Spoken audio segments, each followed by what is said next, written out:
تخيل إنك راجع من شغلك تعبان وفجأة تلاقي البوليس بيكلبشك وبياخدك على الإعدام في جريمة أنت ما تعرفش عنها أي حاجة. ده بالظبط اللي حصل لراجل بسيط لقى نفسه بيدفع تمن ذنب هو ما عملوش، بس لأن لونه ومكانه خلوه الفريسة الأسهل. يا ترى إيه اللي ممكن تعمله لو النظام كله متآمر عشان يدفنك بالحياة؟ القصة بتبدأ في سنة 1987 في مقاطعة مونرو في ولاية ألاباما. راجل أسمر اسمه والتر ماكميلان والناس بتسميه جوني دي، شغال في حاله وبيدير شغل صغير في تجارة الخشب. في يوم وهو راجع من شغله ومن غير أي إنذار البوليس بيقبض عليه. والتر كان مصدوم وبيقول للضابط: مساء الخير، انتوا محتاجين رخصتي ولا حاجة؟ انتوا أكيد متلخبطين فيا، أكيد قاصدين حد تاني غيري. لكن الحقيقة إنهم ما كانوش متلخبطين. التهمة كانت قتل بنت بيضة عندها 18 سنة اسمها روندا موريسون. البنت دي كانت شغالة في محل تنظيف ملابس في المدينة، ورغم إن مفيش أي دليل قوي أو حتى سبب يربط والتر بالجريمة دي، السلطات لبستها له. بسرعة جدا بيتاخد على السجن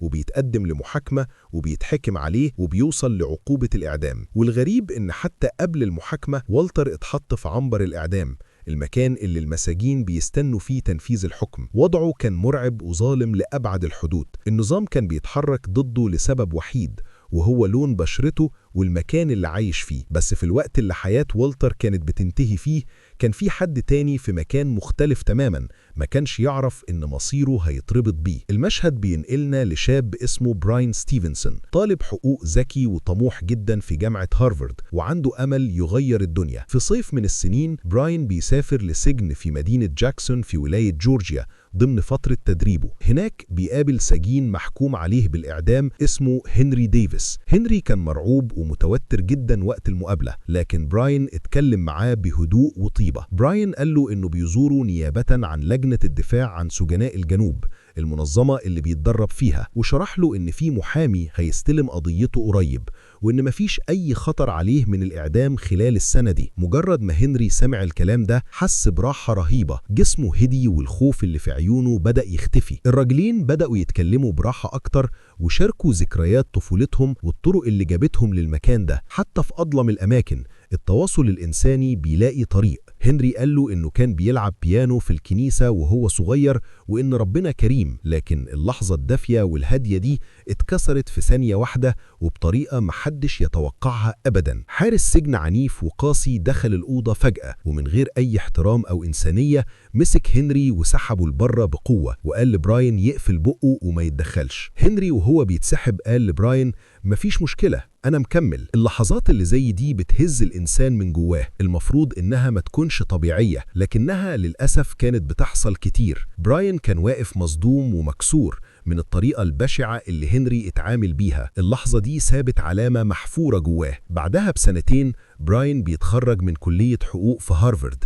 كان قدامه عروض شغل كتير بمرتبات خيالية، لكنه اختار طريق تاني خالص. بدل ما يجري ورا الفلوس نقل لولاية ألاباما، واحدة من أكتر الولايات اللي فيها مساجين محكوم عليهم بالإعدام. معظم الناس كانت هتهرب من المكان ده، لكن براين جري في اتجاه النار. كان هدفه يساعد الناس اللي اتظلموا أو اللي ما عندهمش وكيل محامي شاطر. كان بيحلم يرجع العدل للناس اللي النظام نسيهم أو داس عليهم. لو القصة شدتك لحد هنا ولسه عايز تعرف إزاي ممكن محامي لسه في أول طريقه يقف قصاد نظام كامل، اعمل لايك واشترك في القناة عشان ما تفوتكش باقي الحكاية. أول ما وصل ألاباما قابل إيفا إنزلي، ست قوية ومصممة تشتغل معاه. إيفا كان طول عمرها نفسها تفتح مركز قانوني يساعد مساجين الإعدام. قرروا هما الاتنين يتحدوا ويعملوا مبادرة العدالة المتساوية، منظمة هدفها تدافع عن المظلومين وتحارب الأحكام الظالمة. لكن مهمتهم واجهت مشاكل من أول لحظة. كانوا بيقولوا بفخر إنهم بيدوا الناس الفقراء حقهم الدستوري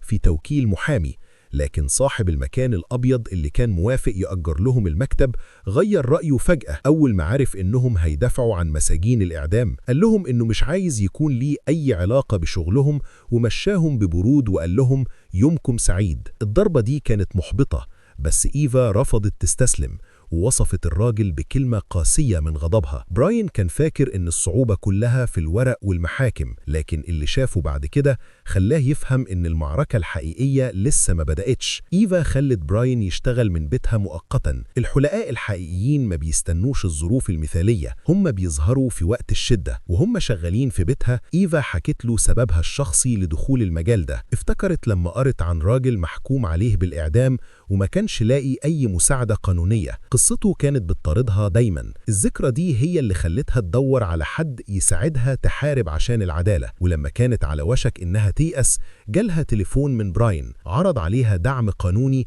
وكان معاه تمويل فيدرالي عشان يبدأوا مشروعهم. إيفا قالت له إنها من جواها كانت مقررة تشتغل معاه قبل ما يعرض عليها الشغل بشكل رسمي. جوزها دوج ما كانش يعرف التفصيلة دي لسه، فاعتذرت له بابتسامة خفيفة. بعدها بفترة قصيرة براين راح سجن محلي عشان يقابل 6 مساجين محكوم عليهم بالإعدام، لكن حتى قبل ما يدخل اتعرض لعنصرية واضحة. قال للحارس إنه متسجل في الدفتر وعنده 6 عملاء هيقابلهم النهاردة. الحارس بصله باستهزاء وقال له: أنت بجد محامي؟ أنا هضطر أفتشك. وطلب منه يدخل أوضة ويقلع كل هدومه ويوطي. براين اتصدم وقال له إن المحامين ما يتعاملوش كده، لكن الحارس رفض يدخله من غير ما يوافق. ومع عدم وجود أي حل تاني براين استسلم. حتى المحامين اللي بيدافعوا عن العدالة ما بيسلموش من الإهانة، لأن النظام ما يعرفش الكسوف. في اللحظة دي جوه السجن براين قعد يسمع حكايات المساجين باهتمام. واحد منهم كان هربرت ريتشاردسون، جندي حارب في فيتنام. هربرت حكاله إزاي رجع من الحرب بمشاكل نفسية صعبة جدا، وتحديدا اضطراب ما بعد الصدمة. يا ترى كام واحد زي هربرت بيتعاقبوا على جروح محدش كلف نفسه يعالجها؟ هربرت قال إنه حط قنبلة في بلكونة ست، لكنه عمره ما كان يقصد يقتل حد. والمحامي اللي قبله قال له مفيش حاجة باقية تتعمل، لكن براين طمنه وقال له مهما كان اللي عملته حياتك لسه ليها قيمة. أفعاله كانت نتيجة عقل مضطرب وألم محدش عالجه. وأخيرا براين وصل للراجل اللي جه علشانه أصلا، بس اللقاء ما كانش زي ما هو متخيل أبدا. براين قابل والتر ماكميلان أو جوني دي. في اللحظة دي والتر كان محطم وفائد الأمل تماما، ما بقاش مصدق إن النظام القانوني ممكن يساعده. قال لبراين إن كل محامي جيله وقعد مكانه كان بيقول إن فلوس العيلة خلصت، ولما الفلوس تخلص المحامي بيمشي. والتر ما كانش متوقع أي حاجة مختلفة المرة دي، وحذر براين إن استلام قضيته خطر جدا. التحذير ده ما كانش بارانويا، دي كانت خبرة السنين بتتكلم. قال له انت ولد غني من هارفارد وما تعرفش الدنيا بتمشي ازاي هنا لما تتكلم باسلوب البيض. الناس دي ما بتهتمش بالكلام ده. البدلة الوحيدة اللي عايزين تشوفوا فيها هي بدلة السجن اللي انا لابسها. النظام وحشي جدا، خصوصا مع الرجالة السمر اللي بيقفوا قصاده. وحسب كلام والتر، اول ما براين يبدأ ينبش في الحقيقة السلطات هتدمره زي ما دمرت اللي قبله. والتر كان غضبان جدا من انه تعاقب من غير اي دليل حقيقي. قال له لما تكون مدان من يوم ما تتولد ما بتبقاش محتاج دليل، والشاهد الوحيد اللي جابوه ألف القصة دي كلها. بعد الكلام ده والتر كان منفعل جدا وسابه ومشي لأنه ما كانش جاهز يثق في براين. رجع براين لبيت إيفا وبدأ يقلب في ملفات المساجين اللي قابلهم. تاني يوم الصبح قال لإيفا إنه مقتنع إن ماكميلان ما عملهاش وإنه بريء تماما. الشاهد الأساسي اللي اتهمه اسمه رالف مايرز، وده راجل قضى نص عمره بيدخل ويخرج من السجن. ورالف كمان كان مدان في قضية قتل تانية. براين اكتشف شاهد تاني اسمه بيل هوكس. بيل ده ادعى إنه شاف عربية النقل بتاعت والتر قريب من مسرح الجريمة، لكن شهادته كانت غريبة وما فيهاش منطق. براين وإيفا بدأوا يشكوا إن رالف مايرز راح للبوليس واداهم اسم والتر عشان يخفف عنه الحكم، لأن البوليس كان تحت ضغط رهيب. بنت بيضة عندها 18 سنة تتقتل في عز الظهر، والمأمور مش عارف يحل القضية بقاله سنة تقريبا. الطريق الوحيد عشان براين يثبت الكلام ده كان إنه يروح يواجه أكتر ناس مستفيدة من قفل القضية. براين قرر يقابل تومي تشابمان، المدعي العام بتاع مقاطعة مونرو. تومي كان محامي دفاع عام قبل كده، فبراين كان متعشم إنه يكون بيسمع لصوت العقل. في المقابلة براين قال له إنه عارف إن تومي ما كانش جزء من المحاكمة لأنها كانت قبل وقته، وطلب منه يبص على الأجزاء اللي هو معلم عليها عشان هيلاقي مشاكل في شهادة رالف مايرز. لكن تشابمان تجاهل كلام براين تماما. قال له إن والتر جاب وجع كبير للمدينة وحذروا إن فتح القضية تاني هيزعل ناس كتير. براين رد بهدوء وقال له إن شغلته مش إنه يخلي الناس مبسوطة، شغلته إنه يحقق العدالة لموكله. الحقيقة نادرا ما بتجيب راحة، هي بتجيب تغيير، ومش كل الناس عايزة ده. وهو طالع من مكتبه شاف 3 رجالة سمر بيتقبض عليهم وبيتحطوا في الكلبشات في الشارع. الظلم المستمر اللي حواليه خلى إصراره يزيد إنه يكمل قتال. بعدها براين راح بيت والتر وقابل مراته ميني وباقي العيلة، وعرفوه على ابنه الصغير جون وبنته جاكي. كلهم قالوا نفس الحاجة: مستحيل جوني دي يكون ارتكب الجريمة دي. ابنه أكد إنه كان معاه من الساعة 6 الصبح عشان يرفعوا العربية النقل. يوم الجريمة والتر كان في البيت بيعمل حفلة شوي سمك عشان يجمع تبرعات للكنيسة. قضى اليوم كله مع عيلته وكان بيصلح عربيته مع ابنه جون. وخلال الزيارة واحد من العيلة كشف تفصيلة مهمة. في الماضي والتر كان ليه علاقة بست بيضة، ولما جوزها عرف فضح الدنيا كلها في المنطقة. الناس بدأت تتكلم، في الأول قالوا عليه خاين، وبعدين اتهموه إنه تاجر مخدرات.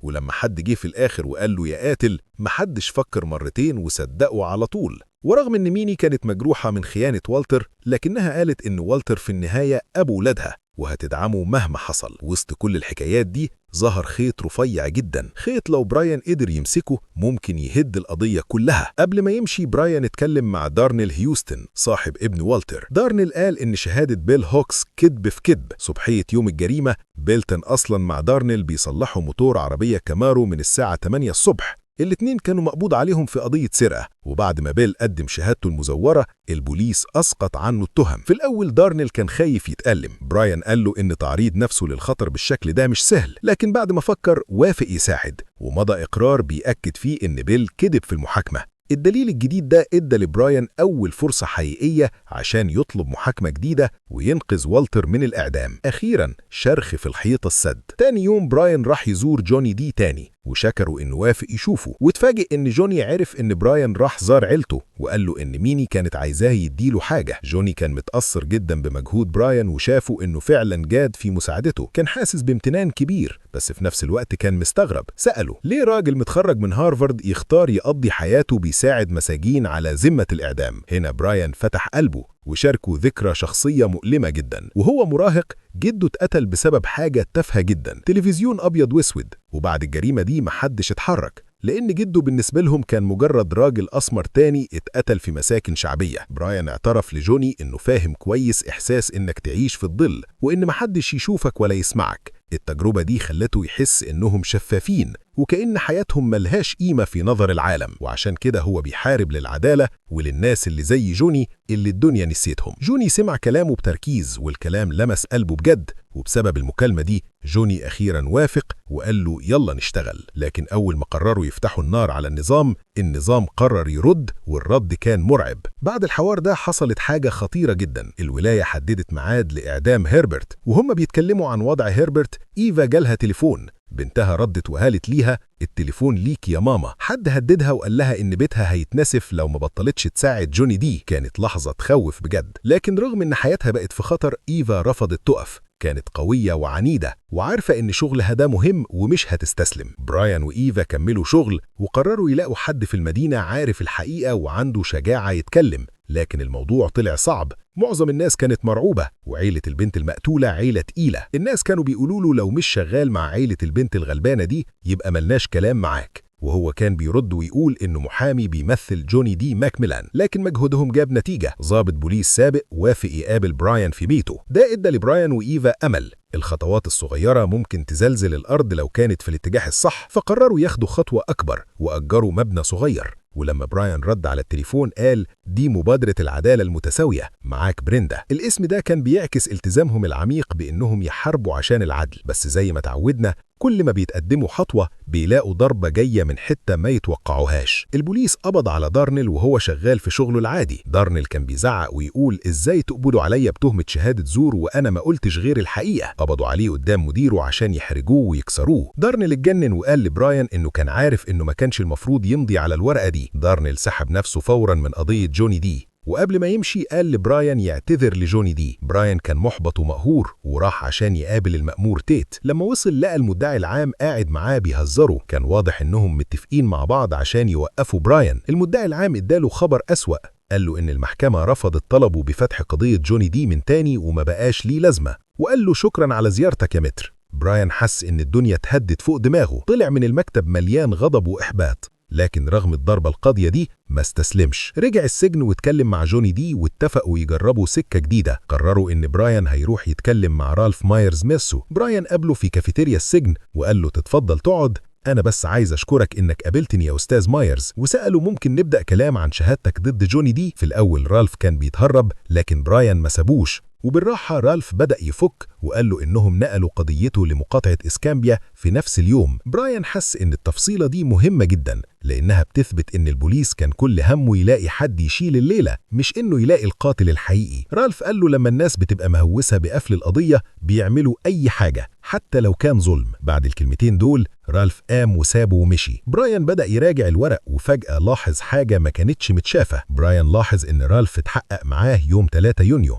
بس الشهادة اللي اتقدمت في المحاكمة كانت بعدها بشهرين. في حاجة غلط. براين وإيفا أيقنوا إن البوليس مخبي التحقيق الأصلي. براين راح محكمة مقاطعة إسكامبيا وفضل يدور في الملفات، وبعد ساعات لقى اللي كان بيدور عليه، شريط تسجيل. في الشريط ده رالف بيقول للمأمور تيت بمنتهى الصراحة إنه ما يعرفش أي حاجة عن الجريمة وما يقدرش يشهد زور عبد حد. إيفا اتصدمت لما سمعت الشريط وقالت إن ده أوضح دليل شافته في حياتها. ده كان بيثبت كل كلمة جوني كان بيقولها. بس في عز الفرحة بالدليل ده جه يوم إعدام هربرت، لحظة تقيلة وموجعة جدا. ورغم الحزن جوني شجع براين وقال له يفتكر اللي اتدربوا عليه ويكمل حربه للآخر. تاني يوم المحكمة رفضت طلب تأجيل الإعدام، وهربرت سألهم ممكن أقول وداع لصاحبي؟ وللأسف هربرت اتعدم على الكرسي الكهربائي. الخسارة كانت قاسية جدا وبراين حس بكسرة قلب، بس كان عارف إنه لازم يكمل. وبعد الإعدام حصلت مفاجأة خلتهم يفهموا إزاي النظام قدر يخلي رالف يشهد زور. رالف اعترف لبراين إنه تعذب. براين سأله هل نقلوك لعنبر الإعدام لأنك رفضت تشهد ضده؟ الراجل جالك بريحة جلد وهو بيتحرق. رالف كان مرعوب ومتردد، بس براين أقنعه إن دي فرصته الأخيرة يصلح غلطه. وفي يوم المحاكمة رالف ما قدرش يمسك نفسه وانهار واعترف. لما سألوه هل شهادتك في محاكمة ماكميلان كانت حقيقية؟ قال لأ يا فندم خالص. موقف براين بقى أقوى من الأول، وبعدها دكتور رالف شهد إن رالف جاله مشاكل نفسية بعد الصعق الكهربائي. والضابط السابق جه وشهد وقال إنه مستحيل يشهد زور في المحكمة، وإنه بعدها بأسابيع اتفصل من شغله. براين قال في المحكمة إنه رغم مرور وقت طويل بس عمره ما كان متأخر على العدالة، وطلب محاكمة جديدة. لكن الكارثة إن بعد شهر من الانتظار المحكمة رفضت وحكمت إن والتر ماكميلان يرجع لسجن هولمان عشان يواجه الإعدام الكهرباء. براين كان هيتجنن وبدأ يخاف إن شغله ده يكون ضر جوني وعيلته أكتر. لكن في زيارة للسجن جوني فاجئه وشكره، قال له إن دي أول مرة يحس إنه رجع لنفسه ومحدش هيقدر ياخد الإحساس ده منهم. الأمل هو طوق النجاة. والأول مرة جوني ما كانش مجرد سجين، لأن في حد مصدقه. قال له أنت بعد فترة بتبدأ تسأل نفسك هم شايفيني إزاي؟ بس لو خدوني للكرسي الليلة دي أنا هروح وأنا ببتسم لأني استرديت حقيقتي. الكلمتين دول خلوا براين يتحول لمحارب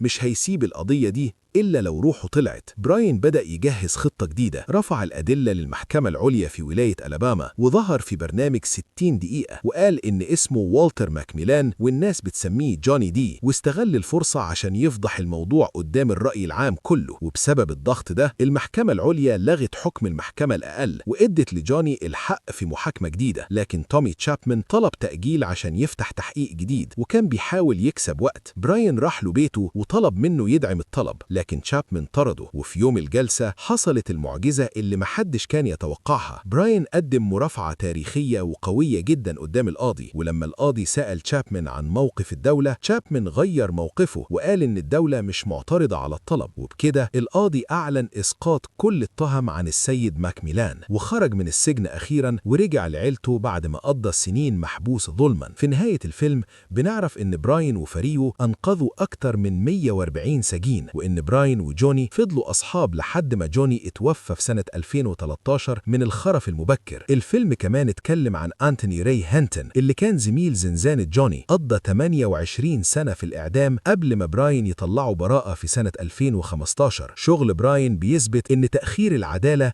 مش معناها إنها ضاعت طول ما هو ما بطلش قتال. تفتكروا لو براين ما كانش ظهر في حياة والتر كان ممكن حد تاني يقف الوقفة دي عشانه؟ هستنى رأيكم في الكومنتات وأشوفكم في حكاية جديدة. سلام.